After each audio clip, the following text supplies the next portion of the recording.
Hello friends, my YouTube channel talk smart Harikishan Rajput पर आप सभी का स्वागत है। टुडेज टॉपिक आज का जो हमारा विषय रहेगा वो आप सभी को याद रखना है, इंग्लिश के पैसे। इससे पहले हम आपका प्रेजेंट इंडेफिनिट करा चुके हैं, तो आज हमारा चलेगा पास्ट इंडेफिनिट। तो आइए इसे देखते हैं। सबसे पहले आपकी हेडिंग पड़ी हुई है इंग्लिश के पैसे। तो इसके लिए क्या है दिया गया, एक्टिव वॉइस से पैसिव वॉइस बनाने के नियम कि जो एक्टिव होता है उसके जब पैसिव बनाएंगे तो उसके लिए क्या रूल होने चाहिए। तो आइए देखते हैं ये महत्वपूर्ण रूल। सबसे पहले दिया गया रूल नंबर 1 कि जो कर्म ऑब्जेक्ट होता है उसे सब्जेक्ट के स्थान पर लाते हैं। पहला आपको याद रखना है रूल कि जो ऑब्जेक्ट होता है उसे कहाँ लाएंगे, सब्जेक्ट के स्थान पे। रूल नंबर 2 कह रहा है कि जो हेल्पिंग वर्ब होती है सहायक क्रिया, वो 12-34 के अनुसार लगाते हैं। ये 12-34 क्या होता है, 1 माने होता है इंडेफिनिट, 2 माने होता है कॉन्टिन्यू, 3 माने होता परफेक्ट, 4 माने होता है परफेक्ट कंटिन्यू। तो आपको याद रखना है कि जो 12-34 ये क्या होता है, ये आपको ध्यान रखना है। जैसे 1 माने इंडेफिनिट, 2 माने कॉन्टिन्यू, 3 माने परफेक्ट, 4 माने परफेक्ट कंटिन्यू। तो ये होता है, ठीक। कहने का मतलब यदि वाक्य इंडेफिनिट का होता है हेल्पिंग वर्ब कंटिन्यू की लगाते हैं, और यदि वाक्य कंटिन्यूस का होता है तो हेल्पिंग वर्ब वही रहती है किंतु बीइंग और जोड़ देते हैं। और यदि वाक्य परफेक्ट को तो हेल्पिंग वर्ब परफेक्ट कंटिन्यूस की लगाते हैं। रूल नंबर 3 है कि हमेशा क्रिया की थर्ड फॉर्म लगाते हैं। जब एक्टिव से आप पैसिव बनाएंगे तो हमेशा क्रिया की थर्ड फॉर्म लगाएंगे। फिर दिया गया नंबर 4 की कॉम्प्लीमेंट, शेष भाग लिख लेते हैं, उसके बाद आप किसका प्रयोग करेंगे, बाई का। फिर आगे दिया गया रूल नंबर 5 जो कर्ता सब्जेक्ट होता है उसे ऑब्जेक्ट के स्थान पर लाते हैं। तो 5 रूल है, ये याद रखना है कि सबसे पहले जो इंग्लिश का वाक्य होता है उसमें ऑब्जेक्ट होता है उसे सब्जेक्ट बनाते हैं, हेल्पिंग वर्ब 12-34 के अनुसार लगाते हैं। यदि वाक्य इंडेफिनिट का हो तो हेल्पिंग वर्ब कॉन्टिन्यूस की लगाते हैं, कॉन्टिन्यूस का हो तो हेल्पिंग वर्ब वही रहती है लेकिन बीइंग जोड़ देते हैं। यदि वाक्य परफेक्ट का हो तो हेल्पिंग वर्ब परफेक्ट कंटिन्यू की लगाते हैं। फिर रूल नंबर 3 याद रखना, हमेशा क्रिया की थर्ड फॉर्म लगाते हैं। शेष भाग, फिर रूल नंबर 4 याद रखना है, शेष भाग लिख करके बाई का प्रयोग करते हैं। रूल नंबर 5 याद रखना है, जो आपका उसमें सब्जेक्ट होता है उसे ऑब्जेक्ट के स्थान पर लाते हैं, कहने का उसे ऑब्जेक्ट बना देते हैं। ये आपका पास्ट इंडेफिनिट है। तो आइए आगे देखते हैं।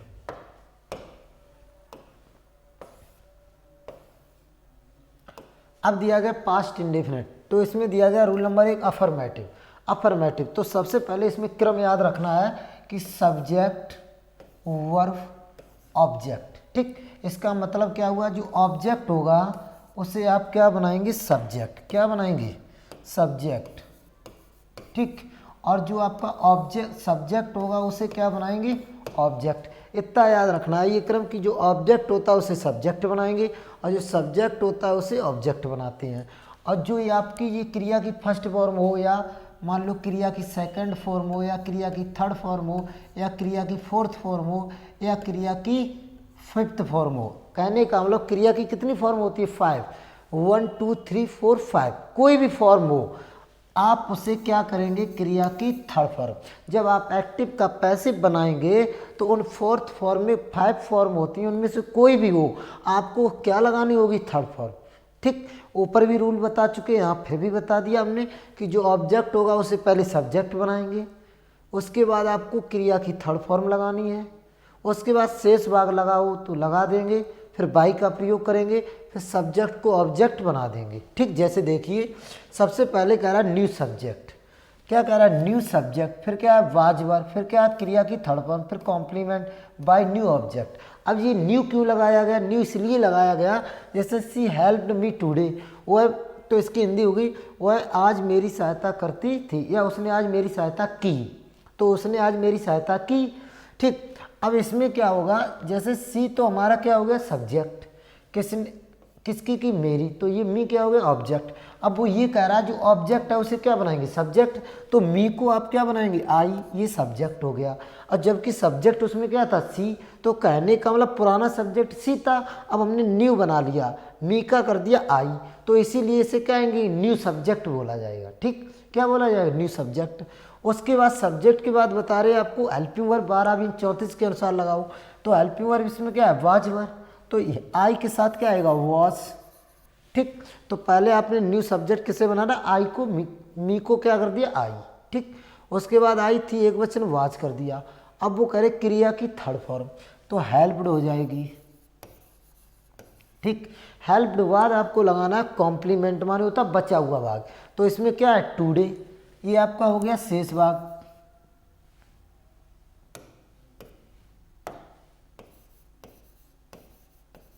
ठीक, उसके बाद आपको लगाना बाई, शेष भाग लिख करके क्या लगाना बाई। और ये कहा गया जो सब्जेक्ट है उसे ऑब्जेक्ट बना दो, तो इसमें सब्जेक्ट सी है, तो जब इसका ऑब्जेक्ट बनाएंगे तो क्या हो जाएगा हर।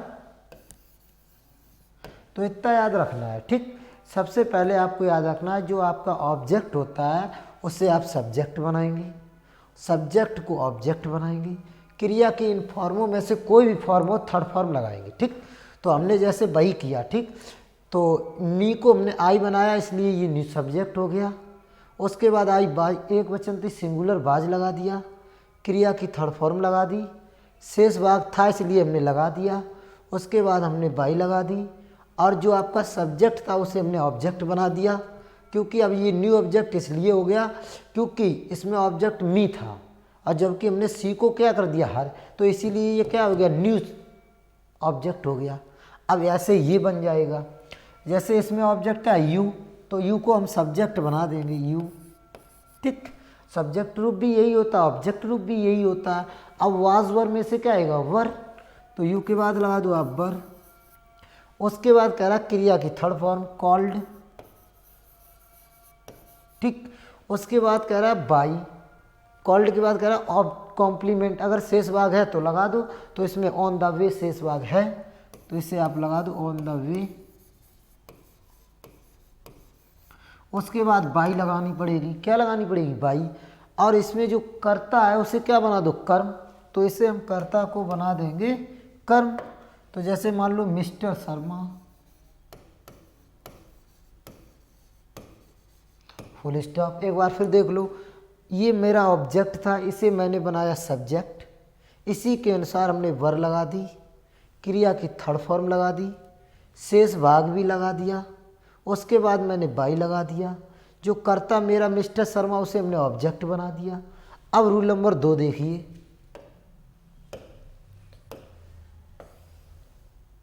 रूल नंबर 2 कह रहा है नेगेटिव सेंटेंस। नेगेटिव में आपको याद रखना है कि जो वाज वर होता है उसके बाद लगाना पड़ेगा, यदि वाक्य में नहीं होगा तो नॉट लग जाएगा, कभी नहीं होगा तो नेवर लग जाएगा। ठीक, जैसे देखिए I did not beat him, तो इसे हिम को क्या बनाएंगे सब्जेक्ट, तो इसको हिम को सब्जेक्ट बनाएंगे क्या होगा ही, और ही सिंगुलर एक वचन है तो इसमें क्या आएगा वॉज। ठीक, उसके बाद हमें नॉट या नेवर देखना है, तो इसमें दिया गया नॉट, तो यहाँ पे आप नॉट लगा दो। ठीक, नॉट के बाद आपको क्रिया की थर्ड फॉर्म लगानी, तो यहाँ पे बीट का हो जाएगा बीटन। ठीक, उसके बाद हमें लगाना शेष भाग, शेष भाग है ही नहीं, नहीं है तो ना लगाएं आप। उसके बाद लगा दो बाई, क्या लगा दो बाई, जब शेष भाग नहीं है तो हमें बाई लगानी पड़ेगी। और जो आई सब्जेक्ट है इसे हम ऑब्जेक्ट बनाएंगे, तो इसीलिए ये न्यू ऑब्जेक्ट हो जाएगा, तो आई का ऑब्जेक्ट क्या हो जाएगा मी, ये याद रखना है। इसीलिए इसे न्यू सब्जेक्ट ऑब्जेक्ट बोलते हैं, इसे न्यू सब्जेक्ट बोलते हैं, क्योंकि इनका क्रम चेंज हो जाता है। जो कर्म होता है उसे कर्ता बना देते तो न्यू कर्ता हो जाएगा, और जो कर्ता होता है उसे कर्म बना देते तो न्यू ऑब्जेक्ट हो जाता है। समझ गए। आगे देखिए, जैसे मिस्टर गुप्ता नेवर सॉल्व्ड सच प्रॉब्लम्स, तो इसमें आपका ऑब्जेक्ट क्या है सच प्रॉब्लम, इन्हें सब्जेक्ट बना दो।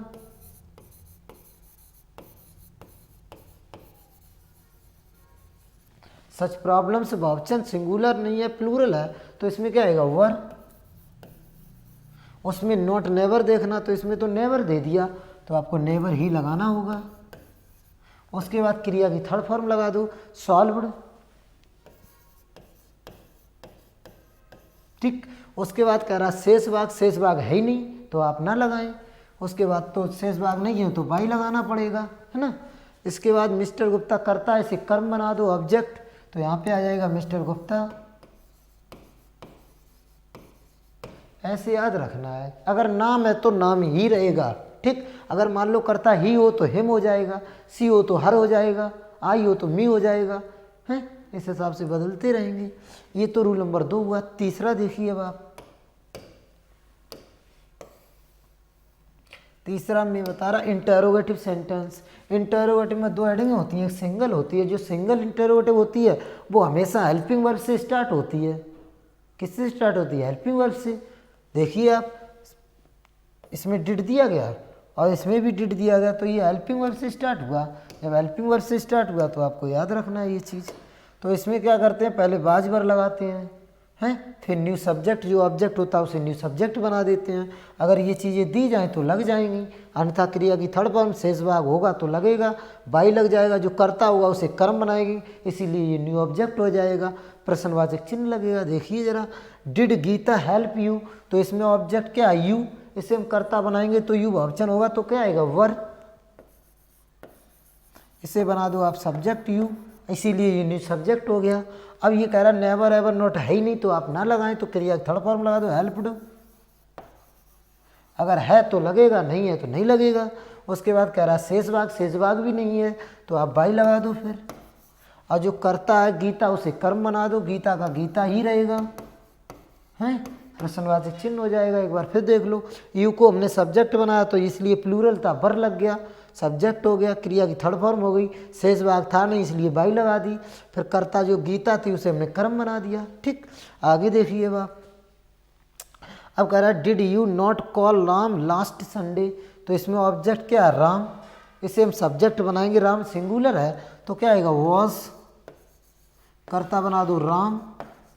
अब इसमें नोट दे दिया तो नोट लग जाएगा, नेवर एवर नोट है तो नोट लग जाएगा, क्रिया थर्ड फॉर्म कॉल्ड कर दो। उसके बाद कह रहा है शेष भाग इसमें लास्ट संडे है तो संडे लगा दो आप। लास्ट संडे, उसके बाद कह रहा है बाई लगाना होगा। ठीक, बाई के बाद जो आपका सब्जेक्ट है उसे ऑब्जेक्ट बनाएंगे तो यू का ऑब्जेक्ट यू ही रहता है, प्रश्नवाचक चिन्ह हो जाएगा। एक बार फिर देख लो, इसमें आपका राम सब्जेक्ट बन गया, एक वचन है, बाज लग गया, कर्ता हो गया ना, फिर नोट था इसलिए लगा दिया, क्रिया की थर्ड फॉर्म हो गई। शेष भाग था इसलिए लग गया, ऊपर वाले में नहीं था तो नहीं लगा। उसके बाद बाई लगा दी, जो करता था उसे हमने ऑब्जेक्ट बना दिया। इतना याद रखना है आपको। आगे बता रहा है, आगे तीसरा वाला देखिए, ये तो हो ही चुके दोनों। ठीक, इसमें आपको यू ढूंढना, यू है तो यू को अब क्या बनाएंगे? करता तो यू बहुवचन है तो क्या आएगा? वर। तो सबसे पहले आप लगा दो वर, फिर करता यू कर दो। उसके बाद नेवर एवर कुछ है देखना होगा, नेवर है तो इसमें नेवर लग जाएगा। उसके बाद कह रहा है नेवर एवर के बाद क्रिया की थर्ड फॉर्म, तो इसमें नेवर के बाद क्या है? गिव, गिव की थर्ड फॉर्म गिवन हो जाएगा। उसके बाद कह रहा है शेष भाग है इसमें तो लगा दो आप माई लेटर। ठीक, शेष भाग के बाद आप कह रहा है न्यू ऑब्जेक्ट, उससे पहले क्या लगाना पड़ेगा? बाई। और जो आपका करता है जैसे द पोस्टमैन, इसे ऑब्जेक्ट बना दो तो ये हो जाएगा द पोस्टमैन। अब प्रश्नवाचक चिन्ह, ये हमारा क्या हो गया? ऑब्जेक्ट हो गया। ये कर्ता का ऑब्जेक्ट बना लिया इसीलिए न्यू ऑब्जेक्ट बोलते हैं इसे। फिर देख लो, यू को बनाया सब्जेक्ट, बहुवचन था तो बर लगा दिया, सब्जेक्ट यू हो गया, नेवर था इसलिए लग गया। उसके बाद थर्ड फॉर्म हो गई, शेष भाग लगा दिया, बाई लगा दिया, जो करता था उसे कर्म बना दिया। ठीक, आगे देख लो, डिड मिस्टर चौहान और एवर सिंग ए सॉन्ग, तो इसमें कर्म तो हमारा ए सॉन्ग है, ए सॉन्ग सिंगुलर है तो इसमें क्या आएगा? वॉज। ए सॉन्ग ये हमारा हो जाएगा सब्जेक्ट, क्या हो जाएगा? सब्जेक्ट, एक गीत। अब उसके बाद वाज वर लगा दो तो इसमें क्या आएगा? वॉज। वॉज तो आपने आगे लगा ही दिया तो यहाँ तक लगेगा नहीं, क्या वाले वाक्य में पहले लग जाता है। तो नेवर एवर देखना होगा तो इसमें क्या है? एवर, तो एवर लगाना होगा आपको। उसके बाद कह रहा है कि एवर एवर नॉट B3, क्रिया की थर्ड फॉर्म, तो इसमें हो जाएगा आपका सिंग की थर्ड फॉर्म संग। अब इसमें शेष भाग तो है नहीं तो आपको बाई लगाना होगा। उसके बाद जो मिस्टर चौहान करता है इसे आप ऑब्जेक्ट बना दो, तो यहाँ पे ऑब्जेक्ट की जगह लगा दो मिस्टर चौहान, प्रश्नवाचक चिन्ह लगा दो। ठीक, एक बार फिर देख लो, इस सॉन्ग को हमने बनाया सब्जेक्ट, सिंगुलर था, बाज लग गया, ये सब्जेक्ट हो गया, एवर लग गया था इसलिए क्रिया की थर्ड फॉर्म हो गई। उसके बाद शेष भाग था नहीं तो हमने बाई लगा दी, फिर कर्ता को कर्म बना दिया हमने। अब आप रूल नंबर 4 देखिए। रूल नंबर 4 क्या कहना चाहता? Interrogative sentence. इसमें दिया गया B section double interrogative. Double में क्या होता है, इसमें क्वेश्चन वर्ड शब्द दिए जाते हैं, जैसे वैन है, वाई है, विच है, हुज है, ये चीज़ें दी जाएं, होम है, हाउ है, व्हाट है, अगर ये चीज़ें दी जाएं तो इनकी अंग्रेजी पहले लग जाती है। जैसे देखिए क्वेश्चन वर्ड और फिर वाज वर्ड, फिर new of subject, never ever हो तो लगा दो क्रिया थर्ड फॉर्म, शेष भाग हो तो लगा दो बाई, कर्ता को ऑब्जेक्ट बना दो। ठीक, एक बार फिर देखो, जैसे when did we buy this book, तो सबसे पहले आपको क्वेश्चन वर्ड क्या लगाना, व्हेन। ठीक, उसके बाद वो ये कह रहा है ऑब्जेक्ट ढूंढो, ऑब्जेक्ट क्या है इसमें, दिस बुक सिंगुलर है तो पहले हेल्पिंग वर्ब क्या आएगी, वॉज, फिर ये आपको सब्जेक्ट बनाना दिस बुक। ठीक, उसके बाद नेवर एवर कुछ है ही नहीं तो आप क्रिया की थर्ड फॉर्म लगा दो वॉट, शेष भाग भी नहीं तो बाई लगा दो। उसके बाद जो इसमें करता क्या है वी, तो वी का कर्म रूप क्या हो जाएगा अस, फुल स्टॉप की जगह प्रश्नवाचक चिन्ह हो जाएगा। एक बार फिर देख लो, सबसे पहले हमने व्हेन क्वेश्चन वर्ड लगाया, आपका ये ऑब्जेक्ट था इसे सब्जेक्ट बनाया, सिंगुलर था बाज लगा दिया, नेवर एवर था नहीं क्रिया की थर्ड फॉर्म लग गई, शेष भाग भी नहीं तो बाई लगा दिया, वी करता था इसे हमने ऑब्जेक्ट बना दिया अस, इसमें भी भाई पहले क्वेश्चन वर्ड लगा दो वाई, फिर मी को कर्म को ऑब्जेक्ट बनाएंगे आई हो जाएगा तो आई के हिसाब से क्या आएगा वॉज, उसके बाद आई सब्जेक्ट बना दो मी का, उसके बाद नोट दिया गया तो आप इसमें नोट लगा दो, शेष भाग भी दिया जाएगा, इसमें क्रिया की थर्ड फॉर्म लगा दो हेल्प्ड। अब इसमें शेष भाग है तो लगा दो, ऊपर वाले में नहीं था इसलिए नहीं लगाया। ठीक, ये हमारा शेष भाग हो गया। उसके बाद हमें क्या लगाना होगा बाई, और जो करता है उसे कर्म बना दो, करता क्या दे, दे का रूप क्या हो जाएगा देम, प्रश्नवाचक चिन्ह हो जाएगा। ठीक, आगे देखिए, अब वो ये कह रहा है रूल नंबर 5 कि अगर वाक्य में हु दिया जाए तो हु को क्या कर देते हैं बाई हूँ, क्योंकि ये खुद कर्ता होता है और कर्ता को हम पीछे क्या बनाते हैं कर्म। लेकिन जब ये क्वेश्चन वर्ड है तो कर्ता क्वेश्चन वर्ड अगर हु दिया जाए और ये स्वयं कर्ता बनता है तो इसे हम पीछे ऑब्जेक्ट नहीं बनाएंगे, आगे ही बना लेंगे, और जब आगे बनाएंगे तो आगे ऑब्जेक्ट बनाएंगे, सब्जेक्ट को, ऑब्जेक्ट को क्या बनाएंगे सब्जेक्ट, और सब्जेक्ट को क्या बनाए ऑब्जेक्ट, तो ये सब्जेक्ट है, जब इसे आगे हु का बाई हुम कर देंगे तो बाई पीछे नहीं लगेगी फिर। ठीक, जैसे देखिए बाई हुम, फिर बाज वर, फिर अगर सब्जेक्ट जो ऑब्जेक्ट होगा उसे सब्जेक्ट बना देंगे, अगर नॉट आउट हो तो लगा दो क्रिया थर्ड फॉर्म कॉम्प्लीमेंट। अब बाई नहीं आएगा क्योंकि ये हु क्या होता है सब्जेक्ट, इसे यहीं पे हम ऑब्जेक्ट बना लेंगे तो फिर पीछे नहीं बनाना पड़ेगा, तो यहाँ कर दो हु का बाई हूँ। अब ये कर्ता का क्या हमने यहाँ बना दिया कर्म, तो पीछे नहीं बनेगा। अब इसमें कर्म क्या है यू, इसे हम कर्ता बनाएंगे तो बाज वर में से क्या आएगा वर। अब ये हमारा सब्जेक्ट हो गया, और जो ये सब्जेक्ट को यहाँ पे ऑब्जेक्ट बना लिया तो पीछे नहीं अब बनाया जाएगा। ठीक, अब ये कह रहा है नॉट, नॉट वाक्य में है ही नहीं तो क्रिया थर्ड फॉर्म लगा दो टॉट। ठीक, टॉट। उसके बाद कह रहा है क्रिया थर्ड फॉर्म शेष भाग, शेष भाग इसमें क्या है उर्दू लगा दो, प्रश्नवाचक चिन्ह। एक बार फिर देख लो, सबसे पहले हु को कर दिया बाई हूँ, जब बाई हूँ हमने आगे कर दिया तो पीछे अब नहीं लगाना पड़ेगा। ठीक, और इसमें जो हमारा ऑब्जेक्ट था उसे हमने सब्जेक्ट बनाया तो बर आ गया, उसके बाद क्रिया थर्ड फॉर्म आ गई, शेष भाग बचा हुआ लग के प्रश्नवाचक चिन्ह लगा दिया। एक और बचा हुआ है who did not do it, तो इसमें सबसे पहले हु को कर दो बाई हूँ, और इट हमारा ऑब्जेक्ट, इसे हम सब्जेक्ट बनाएंगे तो वह आ जाएगा, ये सब्जेक्ट बन गया इट। इसमें शेष भाग इसमें भी नहीं है तो नोट है, नोट लगा दो आप। ठीक, शेष भाग नहीं है कोई दिक्कत नहीं। अब करना की थर्ड फॉर्म क्या हो जाएगी डन। अब यहाँ अगर शेष भाग होता लग जाता, नहीं है तो प्रश्नवाचक चिन्ह, बाई तो आगे लग ही गया। एक बार फिर देख लो, हु का कर दिया बाई हूँ, जो कर्म था उसे हमने कर्ता बनाया, सिंगुलर था बाज लग गया, नहीं के लिए नोट भी लगा दिया, क्रिया की थर्ड फॉर्म हो गई, शेष भाग है ही नहीं तो ये नहीं होगा। तो ये आपका टेंस फिनिश हो गया। That's all watching, thanks so much.